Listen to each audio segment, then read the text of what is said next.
My name's Ben, I'm from South London and I'm a football coach. Been coaching for roughly about 7 years now. Initially, I had no real interest in going into coaching or that side of thing. So I went to university to study sports therapy. During my second year, I was on work experience at a football club called Leighton Town FC, working as a sports therapist. And this was the middle of winter, so it's freezing cold.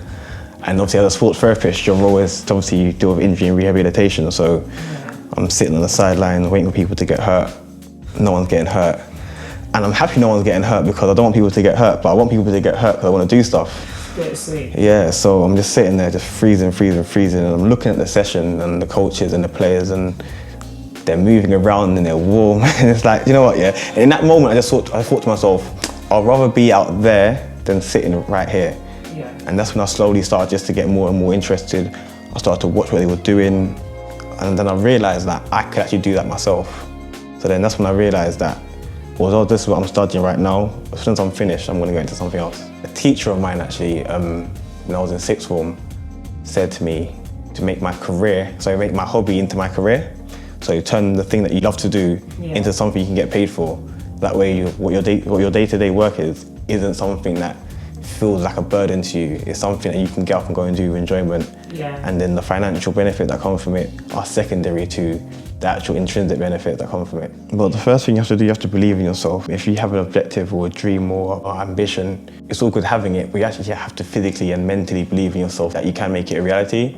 So I think that was the first thing I had to do. And you know how it is coming from an African background where you say something to your parents and they think that's not really what it is or what you should be trying to do, whatever. So at first there was a few obstacles and a few people, from my dad in particular, wasn't really too keen on the idea because he didn't see there was a long-term sort of future in it. But then at the same time, like I said, you believe in yourself, you have that sort of dedication to it. But most importantly, you have to persevere because there's going to be obstacles that come at every step of the way, whether they're small obstacles or big obstacles. But when they come, you have to be ready for them and obviously get past them. And actually, I'm quite a confident person, but at the same time, I have routines that help me. So we all go through periods where we get a bit stressful, we get a bit doubtful of maybe the situation that we're in, but I always find if I do certain things, one of the things that I always do, which is pretty good, is self-talk, positive self-talk, and it just puts me in the right mind frame to then be able to then attack those challenges and take things head on. Doing what I do with the football side of things, obviously there's no better feeling than winning, but to be fair, to me, that's secondary. Especially in football, success can come in different ways. So you could win a match, and that could be success. You could win a cup at the end of the season, that could be your version of success. You could work with a player who maybe isn't the best player, and you could work with him for a period of time. He still might not be the best player, but there could be improvements, and that could be your version of success. So like I said, when I first got involved in it, my version of success was winning matches, winning trophies. Success is obviously the physical, what you see.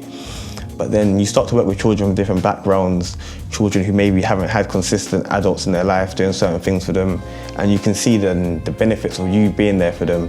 Again, it might not be anything to do with football. It could be something to do with their school life or their home life that you've helped them out with. And that could be your success, that you've been able to work with that young person and make a positive difference in their life. So yeah, it's difficult to pick one moment. Like I said, I do feel like the different successes I mentioned, I've experienced quite a lot of them, and it'll be difficult to pick one above the other. Yeah. But I just think for me, when I do work with children and I can see that benefit, I can see the positive change off the field rather than on the field. So when they make changes in their behaviour or their attitude that affects them as people, for me that's the biggest improvement. That's the biggest, I'll say, success or the benefit from this. It's like I said, with the winning comes with the losing, innit? If you lose matches, it's not a nice feeling to experience when you lose matches.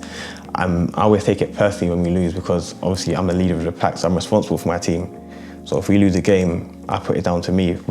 Even though I might speak to the players in a certain way or attribute the loss to certain things, I always put the first person I go to blame is myself. So it's not a nice place to be in when you lose matches. There's been seasons where we've hardly lost games, and there's been seasons where we've lost more games than we won. So I've experienced it on different levels. But yeah, it's not a nice feeling. But for me in particular, and this is obviously going to be personal to myself, when I first started out, I remember I was probably into my second year of coaching. So I've just done a full year, or maybe just coming up to doing a full year of actual coaching. and I just started off with a new team. At the time, obviously, it wasn't quite what I expected it to be. I had really high expectations, and what I found I was dealing with wasn't anywhere near that sort of level. And again, the first few games, I think the first game we played, we drew, which gave us a bit of confidence. But then the next few games, we got beaten really badly, and it was, forget the scoreline, when you're not playing well, you just look at it and you think to yourself, like, what's actually going on? And so that was really difficult for me to deal with, especially being quite early on in my whole coaching journey. And like I said, this is my first season with this particular team. The year before, that team I was with, when I was with them, it was unbeaten, so I hadn't actually lost a game before as a coach, so I didn't know that feeling for almost a year. And now I was experiencing it 3 weeks in a row, and it was new to me. But it wasn't just that, it was, like I said, working with the children who their ability level was completely different to the ability level where I'd been previously. That was a big shock for me now. So dealing with that was one thing. The results, that was one thing. And I just remember, like, I remember it was a Saturday, and I didn't want to get up and go. I actually didn't want to go. And I remember thinking to myself, I was lying in bed, I didn't want to get up. I was thinking, nah, this is long. So I thought, you know, I'm going to call in sick. So I called in sick now. And I was like, yeah, I've done the right thing, because my heart's not in it. But I think before that, I think I must have messaged my brother. Obviously, I'm quite close to my brother, so I messaged him, my older brother that is, and I said to him, look, I can't bother to do this no more. Like, this is actually just not what I expected it to be. And he was like, do you know what, yeah, follow your heart. If that's what you feel, then that's what you do, innit? So then, like I said, I phoned in sick, and the boss phoned me now, and he gave me this long sort of speech about how the kids need me and how they rely on me and all this sort of stuff. And to be honest, I didn't really buy into what he was saying. I knew full well he just wanted me to get me down there, because if I weren't there, no one's going to be there. And for him, that's quote unquote the problem for his business, isn't it? And obviously, when I called in sick, I didn't actually call in sick, I called in injured like a fool. So I said I hurt my leg playing football. And he was like, don't worry if you can't walk around too much, as long as you're there, it's fine, blah, blah, blah, just giving it all of that. So got down there, probably about 20 minutes late, wasn't even too late. But when I got down there now, and the kids actually saw me, because they just thought I weren't gonna come. And they probably realized that he probably doesn't want to be coaching us, because such a weird bunch of children they were at the time. But they were so happy to see me. I could see in their eyes, there was genuine like happiness, and you know that feeling where you realize that, yeah, obviously I'm doing this obviously for myself, but then there's other people who are fully affected by my decisions and my choices and my actions. And I think that was the first time I'd actually seen that. Obviously I've been told that along the way, that when you get involved in coaching and whatnot, you commit yourself to these things, it's a full-time commitment and these sort of things. But up until that moment, I'd never really experienced it to that sort of level where you realise the kids rely on you. And for me, that was just a game changer. And yeah, I haven't missed a session since, apart from if I'm on holiday. That was a real low point for me, but in fact, it's turned into the point which I use now to draw strength from if I'm feeling down, or if I'm feeling like a task is a bit too difficult for me, or if I've suffered a difficult loss and I'm feeling like this is getting a bit too long or whatever, then I would remember that moment where I remembered how much the kids do rely on me and how much they need me to be there, as much as I need them to be there and performing at a certain level. So the type of person I am, I don't like to give up, I don't like to quit, I don't like to accept defeat. In that moment, I accepted that I was going to quit and I accepted defeat. So for me, just remembering that moment, it's not a nice feeling to remember that I was there, but to remember how I felt afterwards, knowing that I was there and I kept going. And I've been with the same team for the past 6 years, so yeah, I haven't left those children. Well, in terms of finding a balance, it is really difficult, because I find it that I'm working basically 7 days a week. I get up really, really early for 7 days a week, 6 or 7 weeks at a time until half term rolls around. Obviously, I work in the school, so it can be quite difficult. And on top of that, I'm studying as well, so I'm just trying to further myself to get fully qualified in my field. So I don't really have quite a lot of full free time. So I really do feel like just being organised and planning. There's certain days I don't really get too much done. I might just be concentrated fully on work. That's fine. Other days I might just give a bit more time to the football. Other days I might give a bit more time to my studies. So it's about finding that balance of time and keeping on top of things. When I first started coaching football, that then opened up the doors for me to then work in like holiday camps, coaching multi-sports.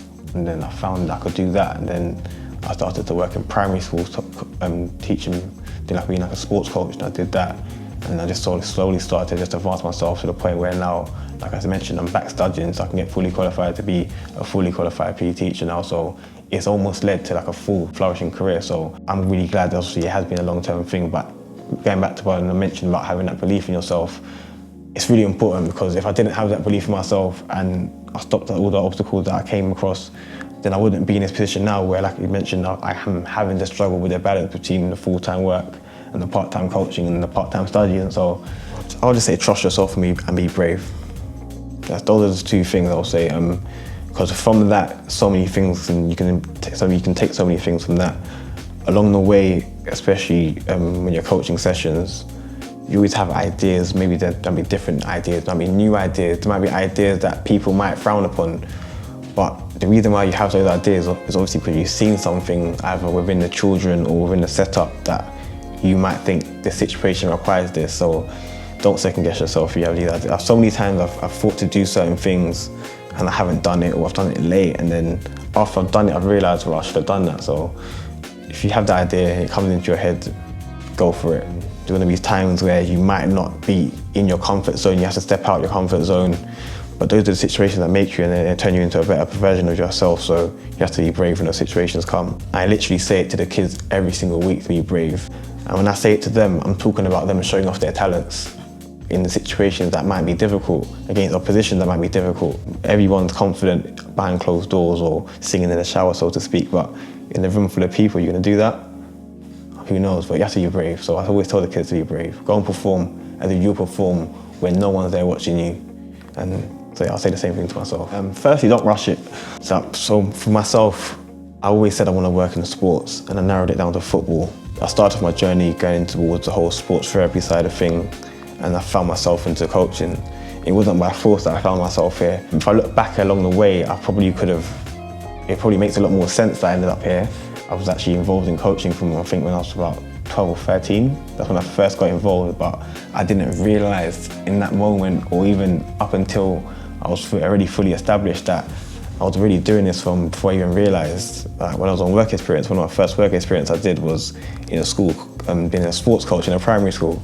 I didn't realise at the time that it was going to shape me so much, but yeah, don't rush it. Just be patient. If you know what your interests are and what your passion is, be patient with it. There's so many different avenues as well. Coaching, physio, there's even other elements to like the scouting side of things, data analysis.